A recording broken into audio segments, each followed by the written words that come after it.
What is going on, everybody? Welcome to another Ultimate Beginner's Guide. In this video, we're going to be checking out the Grotesque Guardians post-update to where the fight is much shorter and, in my opinion, much easier. If you like seeing videos like this, PVM guides, money-making guides, make sure to hit the subscribe button on your way out and hit that little bell icon. It will let you know whenever I upload a new video or I go live. First thing we are going to get into in this guide is the Brittle key. The Brittle key is a key which will grant you access to the Slayer Tower rooftop. This is where the Grotesque Guardians are.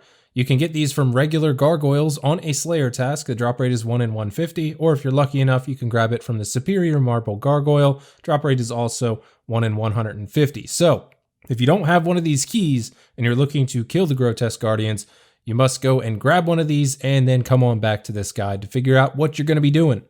If you have managed to grab your Brittle key already, we're going to go over some recommended stats now.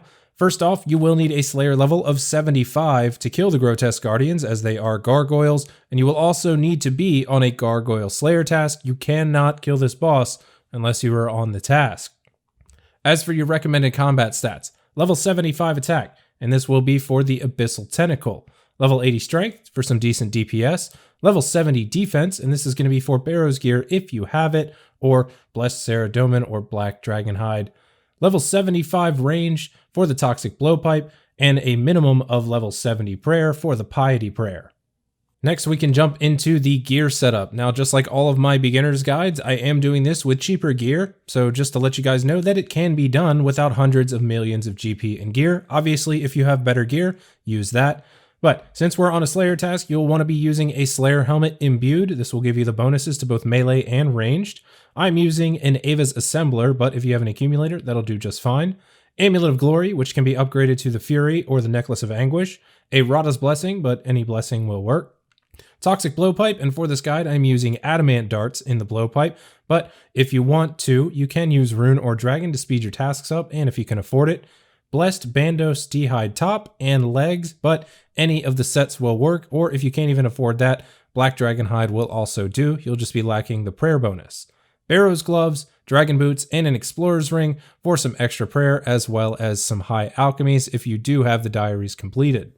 Over in my inventory, I have a set of Torags, plate, and legs, but you can also swap that out for rune if you really don't have the money to afford that either. My weapon of choice for melee will be the Abyssal Tentacle. My offhand, you can see there is an Avernic Defender. I don't currently have a Dragon Defender, so don't mind that. If you do have the Dragon Defender, use that.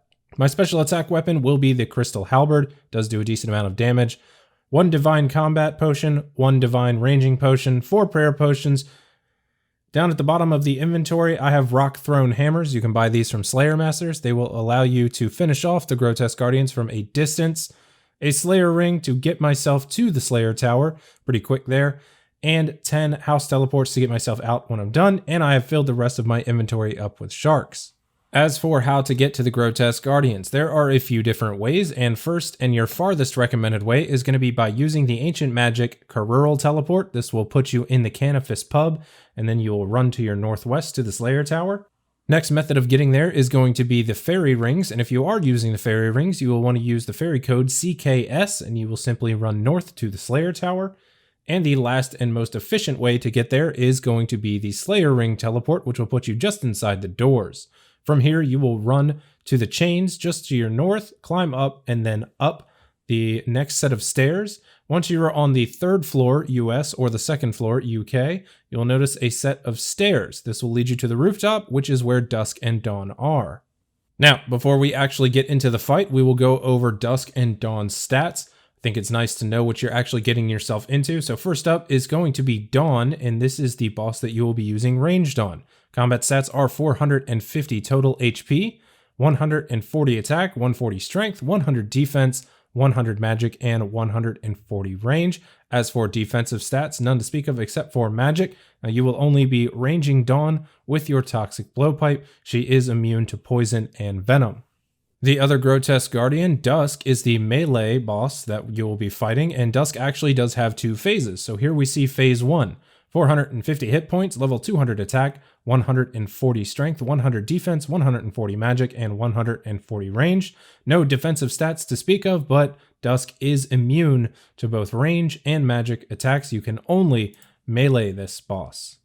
As for Phase 2 of Dusk, the stats do increase. Level 300 attack, 250 strength, 150 defense, 250 magic, and 250 range. Once again, the defensive stats are nothing, but once again, you will also only be able to melee this form of Dusk as well. This form of Dusk does use both melee and ranged attacks that it inherits from Dawn after you finish Dawn off, but we will get into that in the kill clip. Now we can go ahead and get into that kill clip that I just mentioned. What I will be doing here is showing you guys an entire kill, and I will be talking over it to explain to you exactly what I am doing and why I am doing it. Once you are on the rooftop, the first thing you will have to do to initiate the fight is ring this big ol' cloister bell. Once you ring this is how the fight starts, and you will see both Dusk and Dawn pop up. You will also see that I have 3 tiles marked towards the top of the screen. You will also want to mark these tiles before you actually start the fight, and as we get into the fight, I'll explain why. So as I click on the bell, immediately after that, I am going to move over to the easternmost marked tile. Now what you will want to do here is wait until Dusk comes up to you and starts to swing at you, and then you will want to move to the tile to the west of that. And what this happens here is Dusk will then begin to sort of dance on top of you. So this will negate the damage that you could possibly take from Dusk while you are ranging Dawn. Once Dawn reaches half HP, she is going to fly away, and then it is time to fight Dusk. Now from here, when he is dancing on top of you, this gives you plenty of time to switch over to your melee gear and then start fighting Dusk. Once the fight with Dusk starts, you'll want to pay close attention. If you are able to immediately attack Dusk, you will be able to get off 3 tentacle whip hits before his special attack comes. Dusk will sort of curl in on himself and start to glow yellow. As soon as you see him initiate the special attack, you need to move at least 2 squares away, otherwise he will damage you, throw you against the wall, and stun you. During the Phase 1 fight with Dusk, you will also want to watch your surroundings. He will call down rocks from the ceiling, and if you are standing on the tile where it lands or any of the adjacent tiles, you will take damage and you will be stunned, so make sure you move at least 2 squares away from those as well. You will be able to notice where they're falling by a shadow on the ground before they actually hit. Once you have Dusk down around 300 to 250 HP, it'll be a good idea to pull out your Crystal Halberd and give it 1 swipe with the special attack for some extra damage and to move into the next phase of the fight. At this point, Dawn will return and you will see orange and purple circles on the ground. Basically, all you have to do is move away from these and stand in an area where there are no circles. You will take damage if you stand on top of them. Once the circles have disappeared, Dawn will start the next phase of the fight, and here she will throw out energy spheres. Now this damage you're about to take is unavoidable, but the faster you get to these spheres, the less damage you will take. If you pick them up on the first stage, you will take 2 damage per sphere. The next stage is 10 damage per sphere, and the final stage is 20 damage per sphere. Now if you aren't able to get to all of these in time, they will float back to Dawn and heal her for 90 hit points per sphere that you don't pick up. Now I will say this here, if you do have very good gear and a very high ranging level and you are using rune or dragon darts, you actually can out DPS the spheres before they come back to Dawn, so keep that in mind if you are of higher level and you do have decent gear. So what I like to do here, if I am picking up the spheres, is move towards the center of the arena and then start picking up the spheres from there. After you've picked them all up, you want to move back to that easternmost marked tile and continue on the fight just as if you were just beginning it. At this point, you will go ahead and finish off Dawn. If you do have the Gargoyle Smasher unlocked, you will automatically throw your rock hammer at her when she's low enough to finish off, but if you do not, you'll have to physically click the rock hammer and use it on Dawn to finish her off. After you have successfully finished off Dawn, Dusk will inherit her ability to range. He will get enraged, and what he is about to do is toss you somewhere through the arena.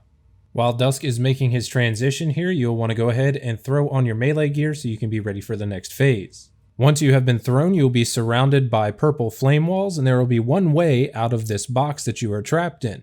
All you have to do is click somewhere outside of the box, and your character will automatically run out. Now, sometimes it does occur where you will be trapped up against a wall in the flame box, and that one exit is the only place you can stand up against a wall. If you notice this, quickly click on that box and you will take no damage. If you are inside the flame walls, you will take heavy damage. Once Dusk is done throwing his temper tantrum, you can run up to him, and once he puts his feet on the ground, you are able to attack him. Now at this point in the fight, Dusk will use both melee and ranged attacks. You will always want to start the fight with melee prayer on.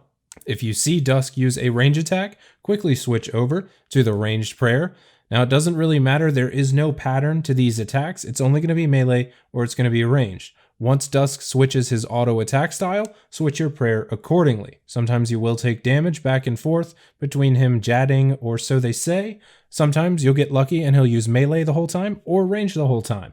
Once he is low enough, go ahead and use another Crystal Halberd spec somewhere around 75 to 100 HP to try to finish off the fight. And with that, you'll use your Rock Thrown Hammer or your Rock Hammer and finish the fight. Congratulations, you have finished a Grotesque Guardian's kill. So with the end of that kill clip, that is going to wrap up the Ultimate Beginner's Guide to the Grotesque Guardians post-update. I hope that you have learned something throughout this guide, and I hope that you are now able to kill this boss with confidence. If you liked the video, please leave a thumbs up down below. They really do help the video's popularity. Don't forget to subscribe on your way out, and if you have any questions or comments, please leave them down below. I will try to get to everything that I possibly can. As always, guys, thank you for watching. I will see you on the next one. Take it easy, everybody.